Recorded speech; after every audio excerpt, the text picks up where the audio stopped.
Balo mo paps po tang ating may umbirake ka na nung mga okasyon. Ginumbirata ka rin kaluguran, kapamilya, kapag-obra, o nino makakilala mo. Gugulan mo ang oras. Bakit mo?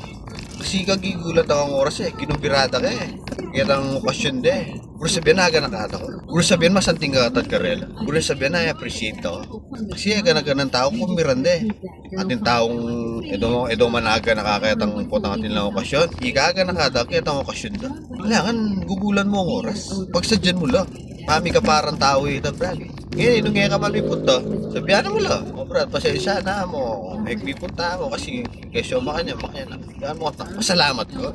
Di ba, wag yan mo chat. O, kaya rin may sabi, chat me. Nakala salamat kay pamang umpira. Itong titang bagay, balo na nakanto. Na pakamahalan mo. Itang pamang umpira na kaya. Kita mo nga tita, sabihan mo nga tita, at least, ilang mabibitin. Di ba? Ilang mag-expect na tatang ko. Kasi sabihanan mo Siyempre, kaya pa maganda, tansyado yan Makabilang ko, puta kayo wariya ka datang. Di ba?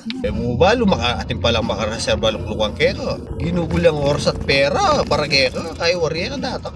Yung aliwa kasi, thank you kaya. Sige, datang ko wara, puta kaya laman datang. Di ba? Ano nang maging reaksyon na nitong may umbira? Diyan na, kinumbira kayo man di natangaran ta.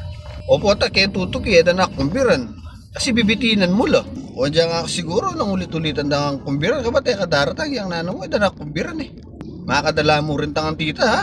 O ta kaya susunod puri mo ng kumbiran na kaya na kumbiran. Ano, isang kinumbirada ka mo tingang oras. Gugulan punta na pagsadyan